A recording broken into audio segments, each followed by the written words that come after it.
বাংলাদেশ সেনাবাহিনী সহ শুরু করে যে ধরনের ইনস্টিটিউশনগুলো রয়েছে এগুলোর বিরুদ্ধে যেন জনতাকে এগুলোর বিরুদ্ধে যেন কেউ দাঁড় করিয়ে না দেয়। আমাদের শত্রু জ্ঞান আমরা তাকেই করব যারা আওয়ামী লীগকে বন্ধু জ্ঞান করবে। 5 আগস্ট পরবর্তী সময়ে আমাদের শত্রু কেবলমাত্র তারাই যারা আওয়ামী লীগকে বন্ধু জ্ঞান করে। সুতরাং আমরা স্পষ্ট করে বলতে চাই, গত 3 দিন ধরে বাংলাদেশে যেটি টক অফ দ্য টাউন, আমরা বলতে চাই কোন ইনস্টিটিউশনের প্রতি আমাদের কোনো ধরনের নেগেটিভ কোনো ধরনের দৃষ্টিভঙ্গি নেই। বাংলাদেশ সেনাবাহিনী আমাদের সার্বভৌমত্বের আমাদের রক্ষার্থে, এবং আমরা দেখেছি 5 আগস্ট বাংলাদেশ সেনাবাহিনী ছাত্র নাগরিকের সাথে তারা আওয়ামী বিরোধী অবস্থান নিয়েছে।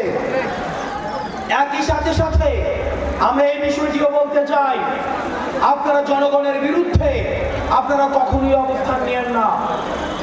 একই সাথে এই বিষয়টিও স্পষ্ট, গত 1.5 দশকে যে জুলুম হয়েছে,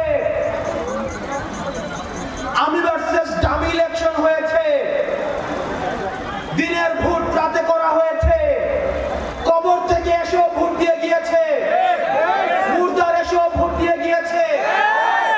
সেই সময় অত্যন্ত দুঃখজনক বিষয়, আমরা কোন জেনারেলকে পদত্যাগ করতে দেখি নাই। এত ল অ্যান্ড অর্ডার সিচুয়েশন খারাপ হয়েছে, আমরা কোন মন্ত্রণালয়ের সচিবকে পদত্যাগ করতে দেখি নাই। আমরা কোন ডিসিকে জনতার কাতারে নেমে আসতে দেখি নাই।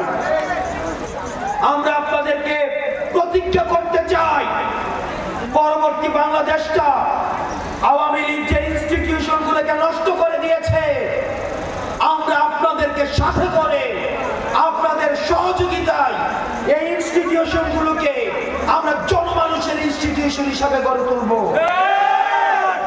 একই সাথে আমাদেরকে সচেতন থাকতে হবে, বাংলাদেশ সেনাবাহিনী সহ শুরু করে যে ধরনের ইনস্টিটিউশনগুলো রয়েছে এগুলোর বিরুদ্ধে যেন জনতাকে এগুলোর বিরুদ্ধে যেন কেউ দাঁড় করিয়ে না দেয়।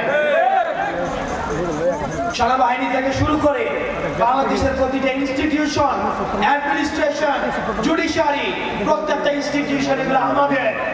আওয়ামী লীগ এগুলোকে ধ্বংস করছে, এগুলোকে আমরা সংস্কার করে এগুলো জনমানুষের ইনস্টিটিউশন আমরা পরিণত করব।